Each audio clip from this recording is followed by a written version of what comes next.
안녕하세요. 의공학 프로젝트 구조 발표를 시작하겠습니다. 주제는 부정맥 진단 및 치료를 위한 혁신 의료기기 분석과 신규 아이디어 제안입니다.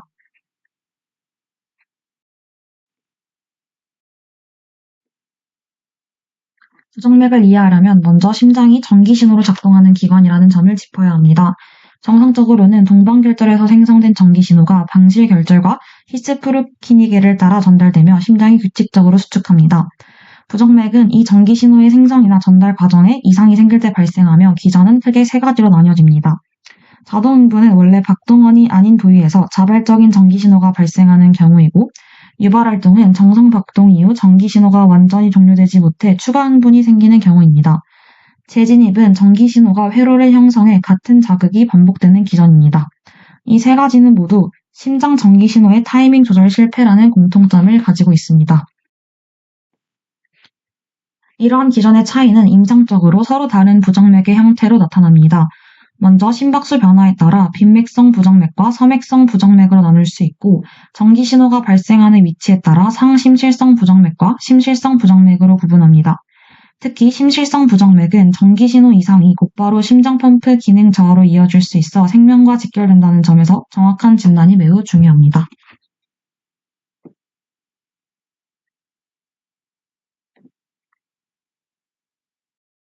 부정맥의 진단과 치료 방법에 대해 설명드리겠습니다. 부정맥은 심장의 전기적 이상으로 발생하기 때문에 정확한 전기신호 포착과 기전에 맞는 치료 선택이 예후를 결정합니다. 부정맥 진단은 한 가지 검사로 끝나지 않고 증상의 빈도와 위험도에 따라 단계적으로 접근합니다. 표준 심전도로 시작해 필요시 장기 모니터링이나 침습적 검사로 확장됩니다. 표준 심전도는 빠르고 기본적인 검사지만 순간 기록이라는 한계가 있습니다. 이를 보완하기 위해 홀터 검사나 사건 기록기, 삽입형 루프 기록기처럼 장시간 심전도 기록 방법이 사용됩니다.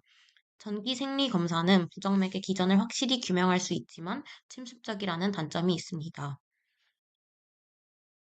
부정맥 치료의 목적은 리듬을 조절하는 것과 혈전 형성과 같은 합병증을 예방하는 것입니다.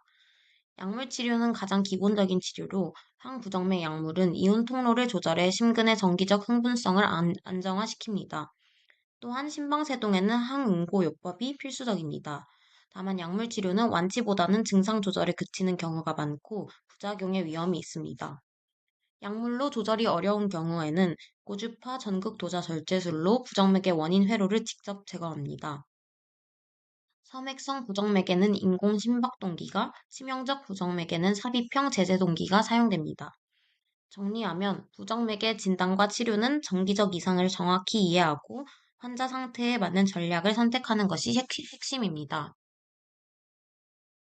저희 조는 앞서 언급된 진단 방법 중 가장 일상에서 많이 쓰이는 홀터 검사의 단점을 보완하고자 했습니다. 기존의 진단에서 가장 큰 문제는 검사하는 순간에는 정작 부정맥이 나타나지 않는다는 것입니다.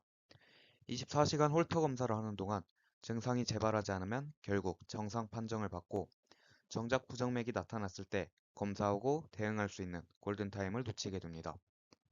저희 조는 이 간극을 메우기 위한 지능형 진단 연계 시스템을 제안합니다. 본 시스템은 세 단계로 작동합니다. 먼저 1단계, 사용자가 평소 착용하는 스마트워치나 링 등의 웨어러블 기기가 심박 변동을 실시간으로 스크리닝합니다. 그러다 부정맥 의심 패턴이 탐지되면 2단계, 시스템이 즉시 트리거 역할을 수행합니다. 사용자에게 알림을 보내 지금 바로 홀터 검사가 필요함을 알리거나 의료기관 예약을 촉진하여 ECG 검사를 비롯한 정밀 검사를 받도록 유도합니다. 마지막 3단계에서는 병원에서 얻은 정밀한 데이터를 다시 기기로 피드백하여 환자 개인에게 최적화된 진단 알고리즘을 완성합니다.